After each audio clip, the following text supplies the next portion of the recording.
एक ऐसी घटना जिसने पूरी दुनिया को हिला दिया था। ये कहानी है उन लोगों की जो मौत के अंधेरे में फंसे रहे लेकिन उम्मीद का दामन नहीं छोड़ा। कहानी शुरू होती है चिली के एक छोटे और सुनसान से इलाके से। यहाँ चारों तरफ सूखी पहाड़ियाँ है और इनके बीच है एक बहुत बड़ी कॉपर गोल्ड माइन यानी खान। यहाँ के लोगों की रोजी रोटी है। गाँव का हर शख्स इसी माइन में जाकर मेहनत करता है ताकि अपने घर का चूल्हा जला सके। तारीख है 5 अगस्त 2010। सुबह के वक्त रोज की तरह मजदूर तैयार होते हैं और ट्रक में बैठकर माइन के अंदर चले जाते हैं। ये माइन इतनी गहरी है कि एक बार जब मजदूर ट्रक से इसमें उतर जाते हैं तो उन्हें अपनी जगह तक पहुंचने में कई घंटे लग जाते हैं। सोचिए, ये लोग जमीन से लगभग 1700 फीट नीचे जाकर काम करते हैं और हैरानी की बात तो ये है कि कुछ मजदूर तो इनसे भी 600 फीट और नीचे खदान खोद रहे होते हैं। दूसरी तरफ हम देखते हैं सेफ्टी ऑफिसर को यानी इंजीनियर। वो माइन के मालिक से मिलने जाता है और कहता है, मुझे खदान में कांच का टुकड़ा मिला है। ये बहुत खतरनाक संकेत है। जब भी पत्थर खिसकते हैं तो कांच टूट जाता है और हमें अंदाज़ा मिल जाता है कि पहाड़ कमज़ोर हो रहा है। हमें तुरंत काम बंद करना होगा। लेकिन मालिक उसकी बात को पूरी तरह नज़रअंदाज कर देता है और कहता है, काम बंद नहीं होगा, हमें प्रोडक्शन जारी रखना है। यानी ज़िंदगी से ज़्यादा उसे अपने मुनाफे की चिंता थी। उधर ट्रक धीरे धीरे खदान के अंदर उतरता है और मजदूर 1700 फीट नीचे पहुंचकर अपने अपने काम में लग जाते हैं। लेकिन तभी सेफ्टी ऑफिसर जब अंदर जाता है तो देखता है कि कई जगह दीवारों में गहरी दरारें पड़ चुकी है और चारों तरफ टूटे हुए कांच के टुकड़े बिखरे पड़े हैं। उसके चेहरे पर डर साफ झलकता है लेकिन उसके हाथ बंधे हुए हैं। मालिक का ऑर्डर है, काम जारी रखो। कुछ ही देर बाद अचानक जमीन जोर जोर से हिलने लगती है। तेज धमाकों जैसी आवाज़ें आने लगती है। मजदूरी में भगदड़ मच जाती है। तभी सभी अपनी जान बचाने के लिए भागते हैं। सेफ्टी ऑफिसर तुरंत सबको ट्रक में बिठाकर बाहर निकालने की कोशिश करता है लेकिन तभी आगे का रास्ता पूरी तरह चट्टानों से बंद हो जाता है। अब इनके सामने बस 2 ही रास्ते बचे हैं, या तो यहीं दम तोड़ दे या फिर और नीचे जाकर कोई दूसरा रास्ता तलाशें। इसी बीच 2 मजदूर पीछे से दौड़ते हुए ट्रक की ओर आते हैं। उनमें से एक है मारियो। ट्रक तेजी से आगे बढ़ रहा है लेकिन मारियो किसी तरह अपने साथियों का हाथ पकड़कर उन्हें ऊपर खींच लेता है। सब मिलकर ट्रक को और नीचे ले जाते हैं, ये उम्मीद में है कि शायद वहां से निकलने का कोई और रास्ता मिल जाए। लेकिन किस्मत उन्हें यहाँ भी धोखा देती है। 600 फीट नीचे एक और ग्रुप पहले से काम कर रहा था। वहां भी जमीन धंस चुकी थी और उनके रास्ते पर भी भारी चट्टानें गिर गई थी। अचानक इनके सामने वाली सड़क भी फटने लगती है। सभी ट्रक से कूदकर किनारे भागते हैं। तभी एक विशालकाय चट्टान आकर गिरती है और उनके पीछे का रास्ता हमेशा के लिए बंद कर देती है। धमाका इतनी तेज होता है कि उसकी गूंज ऊपर तक सुनाई देती है। अब ये 33 मजदूर धरती की गहराई में फंस चुके हैं। जैसे ऊपर जमीन वालों को धमाका सुनाई देता है, लोगों को समझ आ जाता है कि अंदर भयंकर हादसा हो चुका है। माइन के बाहर धीरे धीरे मजदूरों के घर वाले जमा होने लगते हैं। हर किसी की आंखों में बस एक ही सवाल है कि हमारे लोग जिंदा होंगे। दूसरी तरफ खदान के अंदर अफरा तफरी मची हुई है। कई लोग जख्मी हो चुके हैं। उनके पास ना दवाई है और ना ही सही तरीके से इलाज करने का कोई साधन। साथ ही मजदूर कपड़ों और रुमाल से ही जख्मों को बांधने की कोशिश करते हैं। तभी मारियो और सुपरवाइजर लुइस एक साथ चारों तरफ देखते हैं। उनके सामने एक विशालकाय चट्टान रास्ते पर आकर गिरी होती है। उसे हटाना इंसानों के बस की बात नहीं थी। यानी अब वहां से निकलना पूरी तरह नामुमकिन हो चुका था। उधर माइन के बाहर मीडिया भी पहुंच जाती है और यह खबर पूरी दुनिया में आग की तरफ फैल जाती है कि चिली की एक माइन में 33 लोग फंस चुके हैं। अंदर लुइस सभी को गिनता है, हम लोग 33 लोग हैं। लेकिन अब सवाल ये था कि जिंदा कैसे रहना है। माइन में एक रिफ्यूजी एरिया बना होता है खास तौर पर ऐसे हादसों के लिए, लेकिन उसकी क्षमता सिर्फ 30 लोगों की थी। अब 33 लोग उसमें कैसे समा सकते थे। मारियो कहता है, यहाँ कुछ चिमनियाँ हैं, शायद ऊपर जाने के लिए सीढ़ियाँ बनी होगी, हम कोशिश कर सकते हैं। योजना बनती है 30 लोग रिफ्यूजी एरिया में जाएंगे और मारियो अपने 2 साथियों के साथ चिमनी की तरफ जाएगा। तीनों उस चिमनी तक पहुंच भी जाते हैं। मारियो जब ऊपर चढ़ता है तो देखता है कि सीढ़ियां बीच से टूटी हुई है। ऊपर जाने का रास्ता बंद हो चुका था। निराश होकर वो वापस लौट आता है। अब सब के सब उसी रिफ्यूजी एरिया में इकट्ठे हो जाते हैं। लेकिन यहाँ उन्हें पता चलता है कि उनके पास खाने की सप्लाई बेहद कम है। सिर्फ 3 दिन का राशन, दवाइयाँ भी नहीं थी। अंदर का माहौल और भी डरावना हो जाता है जब अचानक जमीन एक बार फिर से हिलने लगती है। सबके दिल की धड़कनें रुक जाती है। उन्हें लगता है कि अब उनकी ज़िंदगी खत्म होने वाली है। लेकिन जैसे आया था वैसे ही झटका रुक जाता है। सबकी आंखें बंद थी और होठों पर बस प्रार्थना। वही बाहर मजदूरों के घर वाले रात भर माइन के बाहर खड़े रहते हैं। वो ऑफिसर्स से सवाल पूछते हैं, हमारे लोग जिंदा है या नहीं। लेकिन वहाँ के गार्ड और अधिकारी उन्हें धमकाकर हटाने की कोशिश करते हैं। फिर भी कोई जाने को तैयार नहीं होता, क्योंकि उनके अपने खून पसीने से कमाने वाले उसी खदान के नीचे कैद थे। अगली सुबह माइन का एक अधिकारी सीधे चिली के राष्ट्रपति के पास पहुंचता है। वो कहता है, सर, हमें अंदर फंसे लोगों को बचाना होगा। यह सिर्फ चिली का नहीं, अब पूरी दुनिया का मामला बन चुका है। शुरुआत में राष्ट्रपति कहते हैं ये प्राइवेट माइन है, जिम्मेदारी मालिक की है। लेकिन फिर उन्हें एहसास होता है कि अगर इतने लोगों को बचा लिया गया तो यह मानवता की जीत होगी और चिली का नाम पूरी दुनिया में होगा। राष्ट्रपति आदेश देते हैं, कोई कसर मत छोड़ना, हर हाल में इन लोगों को जिंदा बाहर लाना है। माइन के बाहर अब हजारों लोग जुट चुके हैं। मजदूरों के परिवार, मीडिया और सरकार के अधिकारी, सबका ध्यान एक ही जगह है। सबकी आंखों में इंतजार और दिल में बेचैनी। माइन का ओनर साहब कह देता है 1700 फीट गहराई तक पहुंचना नामुमकिन है। वहां तक ड्रिल करने में महीनों लग जाएंगे और तब तक अंदर के लोग भूख से मर जाएंगे। यह सुनकर बाहर खड़े लोग गुस्से से चिल्लाने लगते हैं। तभी एक महिला जिसका भाई अंदर फंसा था, माइन का ऑफिसर को जोरदार थप्पड़ मार देती है। तुम कैसे कह सकते हो कि वह मर चुके हैं? वो जिंदा है।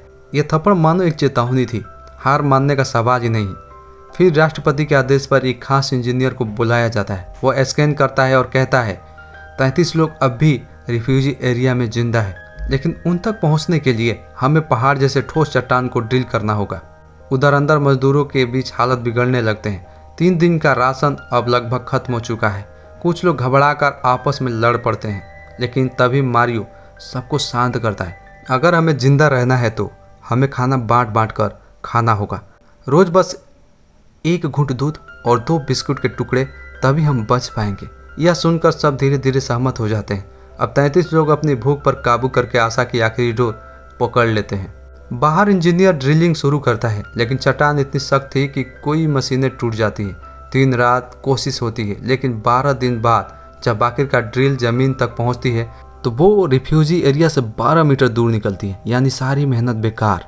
अंदर मजदूर पूरी तरह टूट जाते हैं। उनका खाना भी अब खत्म हो चुका है। कई लोगों को लगता है कि अब मौत तय है, लेकिन भगवान जैसे उनके हौसलों की परीक्षा ले रहा था। रात को इंजीनियर हार मानकर जा चुका होता है, लेकिन अचानक वही इंजीनियर वापस लौट आता है। वो माइन मिनिस्टर से कहता है, हम एक बार फिर कोशिश करेंगे, इस बार हार नहीं मानेंगे। और दूसरी जगह ड्रिलिंग फिर से शुरू होती है। दिन रात की मेहनत के बाद कई दिनों बाद जब मजदूर अंधेरे में बैठे मौत का इंतजार कर रहे होते हैं, तभी अचानक मारियो के चेहरे पर एक पानी की बूंद गिरती है।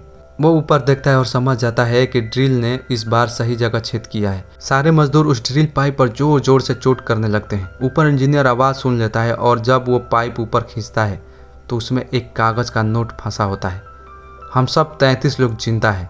यह पत्र पढ़कर ऊपर खड़े लोगों की आंखों से आंसू झलक जाते हैं। परिवार वाले खुशी से एक दूसरे को गले लगा लेते हैं। अब पूरी दुनिया को खबर मिल जाती है कि 17 दिन बाद भी 33 लोगों की जानें सुरक्षित है। 17 दिन बाद जब बाहर लोगों को ये पता चला कि सारे मजदूर जिंदा है तो पूरी दुनिया हिल गई।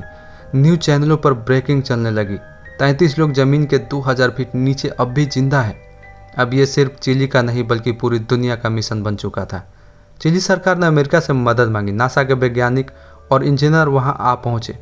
उनका कहना था अगर इंसान को स्पेस में महीनों जिंदा रखा जा सकता है तो माइन में भी रखा जा सकता है। नासा ने मजदूरों को खास विटामिन पैकेट, ग्लूकोज और कम कैलोरी वाला खाना भेजना शुरू किया। ये सब पाइप के जरिए अंदर भेजा जाता है। साथ ही छोटी सी कैमरा वाली मशीन भी अंदर भेजी जाती है ताकि मजदूरों से बात हो सके। 17 दिन बाद पहली बार मजदूरों के परिवार वालों ने उनकी वीडियो कॉल देखी। अंदर सबके चेहरे दुबले हो चुके थे, लेकिन आंखों में उम्मीद की चमक अब भी थी। एक बच्ची अपने पिता को स्क्रीन पर देखकर फूट फूट कर रोने लगी। पापा जल्दी आ जाओ, मैं आपका इंतजार कर रही हूँ। ये नज़ारा देखकर बाहर खड़े लोग भी भावुक हो जाते हैं। लेकिन असली मुश्किल अब भी बाकी थी। मजदूर को बाहर निकालने के लिए एक विशाल छेद करना था और इसके लिए 3 प्लान बनाए गए। प्लान ए, धीरे धीरे बड़ी मशीन से छेद करना। प्लान बी, अमेरिका की खास ड्रिल मशीन से कोशिश करना। प्लान सी, नासा के सहयोग से सबसे तेज लेकिन खतरनाक तरीका अपनाना। तीनों प्लान साथ में शुरू कर दिए गए। उधर अंदर मजदूरों की हालत खराब होने लगी थी। 17 दिन तक भूख झेलने के बाद अब वो 69 दिन तक उसी अंधेरे में रहे। कई मजदूरों को स्किन इन्फेक्शन हो गया, किसी को घुटन होती थी, कोई अवसाद में चला जाता। लेकिन मारियो सबको हिम्मत देता, हम 33 हैं और हम सब साथ में ही बाहर जाएंगे। बाहर इंजीनियर दिन रात मेहनत कर रहे थे। मशीनें बार बार फेल हो जाती, लेकिन इस बार पूरी दुनिया देख रही थी। अब हार मानने का सवाल ही नहीं था। अंततः महीनों की मेहनत के बाद प्लान 20 सफल हो जाता है।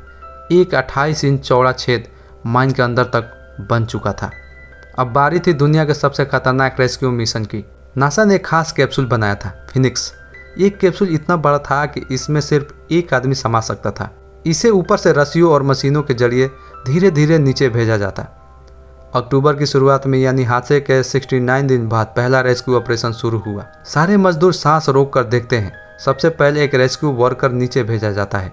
वह मजदूरों को देखकर कहता है, अब डरने की जरूरत नहीं, तुम सब बाहर जा रहे हो। सबकी धड़कनें तेज हो चुकी थी। बाहर लाखों लोग टीवी पर यह नज़ारा लाइव देख रहे थे। सबसे पहले फिनिक्स कैप्सूल को अंदर भेजा गया। उसमें बैठने का मौका मिला। फ्लोरेशियो और लोस्को वो टीम के सबसे शांत और समझदार इंसान थे। मशीन धीरे धीरे ऊपर उठी। जैसे ही कैप्सूल बाहर निकला, भीड़ तालियों और चीखों से गूंज उठी। सबकी बीबी और बच्चा उसे गले लगा लेते हैं। ये देखकर अंदर के बाकी मजदूरों की आंखों में भी उम्मीद की चमक और तेज हो जाती है। इसके बाद एक एक करके मजदूरों को बाहर निकाला जाने लगा। हर बार जब कैप्सूल से कोई बाहर आता, बैंड बजने लगता, झंडे लहराए जाते और पूरा देश खुशी से झूम उठता। लेकिन ये काम आसान नहीं था। हर चक्कर में कैप्सूल को ऊपर आने में 50 मिनट से 1 घंटा लगता। मतलब 33 लोगों को निकालने में लगभग 24 घंटे लगने वाले थे। अंदर मजदूर अपनी बारी का इंतजार कर रहे थे। कोई प्रार्थना कर रहा था, कोई अपने बच्चों की तस्वीर देख रहा था और कोई चुपचाप जमीन को घूर रहा था। बाहर दुनिया सांसें रोककर देख रही थी। धीरे धीरे 10, 15, 20 लोग बाहर आ गए। लेकिन अब बारी थी योनी बोरियोस की, जिसकी पत्नी और प्रेमिका दोनों बाहर उसका इंतजार कर रही थी। जब वो ऊपर आया तो मीडिया वालों के बीच हलचल मच गई। आखिर किसे गले लगाएगा? योनी ने अपनी प्रेमिका को चुना और ये पल दुनिया भर में हेडलाइन बन गया। उधर सबसे इमोशनल पल तब आया जब एक मजदूर मारियो गोमेज, जो सबसे बूढ़े थे और डायबिटीज से पीड़ित थे, बाहर निकाले। उनकी पत्नी उनसे लिपट कर रोने लगी। मैंने सोचा था तुम कभी वापस नहीं आओगे। ये देखकर हर किसी की आंखें भर आई। अब बारी आई आखिरी मजदूर की, लुइस उर्जुआ, जो उस टीम के लीडर थे। उन्होंने कहा, मैं आखिरी में जाऊंगा जब तक मेरी पूरी टीम बाहर नहीं निकल जाती। और सच में वो सबसे आखिरी में बाहर निकले। उनकी ये बहादुरी देखकर सबने उन्हें हीरो की तरह सलाम किया। 69 दिनों बाद 33 में से हर एक मजदूर जिंदा और सुरक्षित बाहर आ चुका था। पूरा चिली देश जश्न में डूब गया। टीवी, रेडियो, अखबार, हर जगह यही खबर थी, 33 हीरोज जो मौत के अंधेरे से लौटे हैं। अंत में मूवी हमें यह सिखाती है कि चाहे हालात कितने भी बुरे क्यों न हो, अगर इंसान हिम्मत न हारे और साथ बना रहे तो कोई ताकत उसे हरा नहीं सकती। और यहीं पर यह फिल्म की कहानी खत्म होती है। तो दोस्तों, आपको ये वीडियो कैसी लगी कमेंट में हमें ज़रूर बताएं और चैनल पर नए हैं तो सब्सक्राइब करें। वीडियो पसंद आई हो तो लाइक भी ज़रूर करें। मिलते हैं अगले वीडियो में।